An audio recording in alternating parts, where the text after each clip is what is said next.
And joining us now is Midcoast Family Services, a name you have heard quite a lot in our community. You guys do so much. Thank you for being with us. Thank you for having us.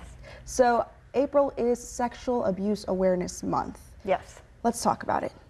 So how is Midcoast Family Services helping out during this month, or how are they raising awareness? What kind of initiatives do you guys have going on? We have activities happening all month long. In fact, our What Were You Wearing art installations are happening at Victoria College in the Health Services Building, at University of Houston Victoria in the Commons. That's the building with Chick-fil-A in it for anybody who doesn't know. In the Public Library, in the O'Connor Room, and also in the Health Department. Those are short survivor stories, 2 or 3 sentences long, and outfits that match the description of those stories. And those help to dispel the victim blaming myth that somehow an outfit invites a sexual assault. So that's one of the things we're doing. We also have an event that is hosted by the Junior League and RosieTheWriter.com coming up on Friday the 26th that is called Embracing Resilience, and that is survivor stories read aloud. Some are by the survivors themselves, some are read by other people, but it's super empowering, and again, seeks to dispel some of those victim blaming myths and just put the power back in the hands of the survivors. And so one thing that we were just talking about off camera was the power of someone to kind of reclaim their name.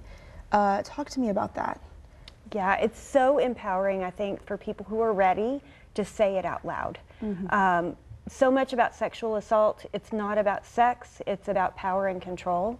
And so when a survivor is able to vocalize what happened to them and how they survived it, that is a way that they can take their power back.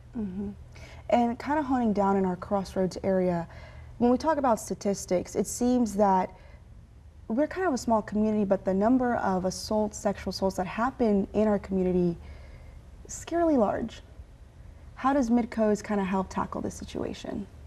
We actually saw roughly 181 survivors in the Crossroads areas last fiscal year. And so we are able to be their advocate, be their person. We can go to the hospital if they're wanting a forensic exam.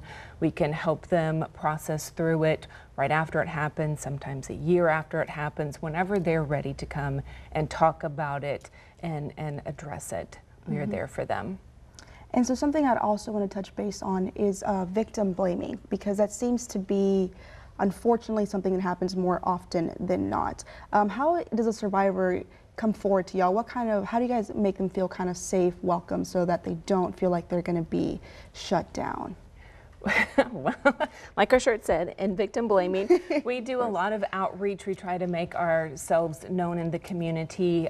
We have a 24-hour hotline. We also have advocates that are trained to talk on the phone. We can go to the hospital, law enforcement, whatever it is that they are needing. We also have a secure chat line, so if they don't feel comfortable calling and saying, hey, this huge thing happened to me, and they'd rather type it in because that's less scary, we have a secure chat line as well. And so we're there smiling, we never blame.